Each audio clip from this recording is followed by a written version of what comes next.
Today is May 23 and nagkayayaan nga mga friendships na kumain sa labas. Nandito kasi si Ate Che sa Muntinlupa at bukas uuwi na siya sa kanila. At nung birthday niya nga rin nung April ay hindi rin kami nakapag-celebrate. At dito nga nila naisipang pumunta sa GD24 Korean Convenience Store. Finally, meron na palang ganito na malapit sa amin. Matagal ko nang gustong itry pumunta sa ganito. Pagpasok nga ay nawindang agad ako sa dami ng mga Korean snacks na mabibili dito. And eto nga, pwede mo nang lutuin dito on the spot yung mga noodles na mabibili mo. Marami nga silang mga tables dito kaya pwede kang mag-dine in. Ang dami ding mga Korean ice cream dito na madalas sa K-drama ko lang nakikita.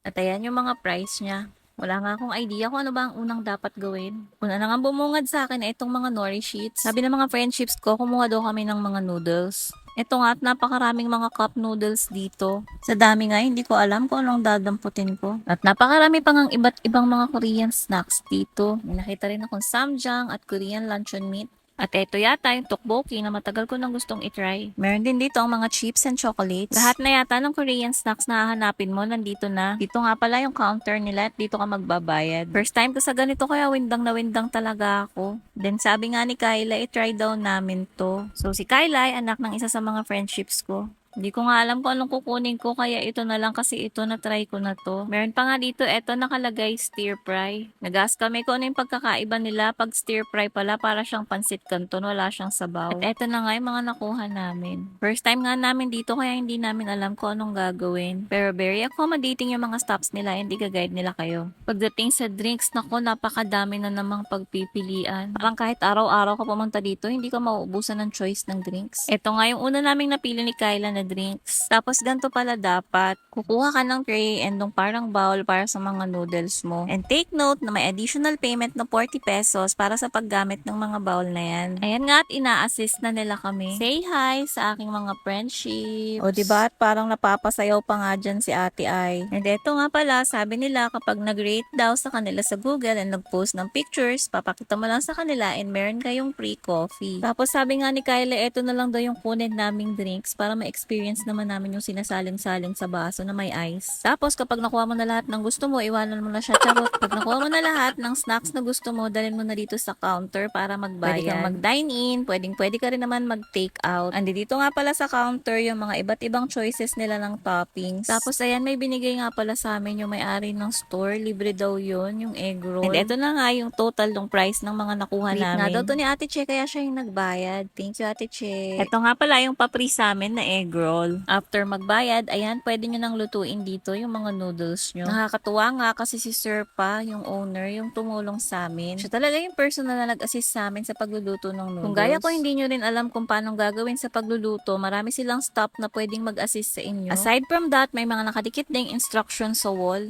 Bali, 6 na iba't ibang noodles yata yung nabili namin at isang tteokbokki. Tamang-tama talaga dahil ilang araw na akong nagki-crave sa ramen. Nag-iisipan ko nga niyan kung uuwian ko ba yung kapatid ko. Pero naisip ko na yayayain ko na lang din siya dito.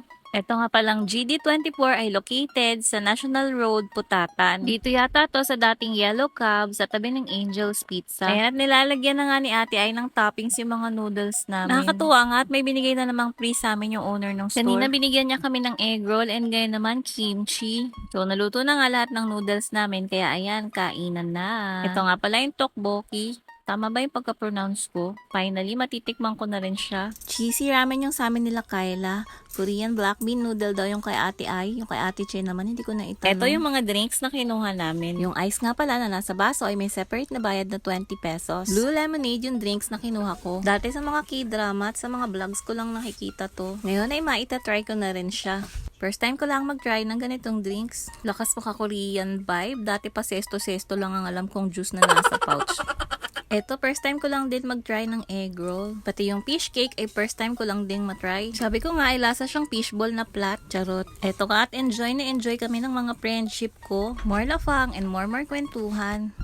Na-try ko na nga itong cheesy ramen pero hindi ko maintindihan bakit ang sarap-sarap niya ngayon. Iba rin talaga yung lasa na naidadagdag ng mga toppings at mga side dishes. Hindi ko alam pero yung tteokbokki na matagal ko nang gustong itry hindi ko manguya. After nga namin mag-rate ni Kyla, ipinakita namin sa cashier and ayan, binigyan kami ng free coffee. Tapos na nga kami kumain niya, nagkukulitan at nagkukwentuhan na lang kami. Nag-rate din sila para makakuha din sila ng free coffee. Nag-fill out nga rin pala kami ng raffle tickets. And eto daw yung mga prizes na mapapanalunan.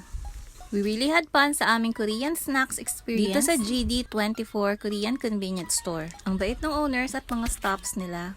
So ano pang hinihintay nyo for your Korean cravings? Go na dito sa GD24. Isama nyo na ang inyong friends and family and enjoy!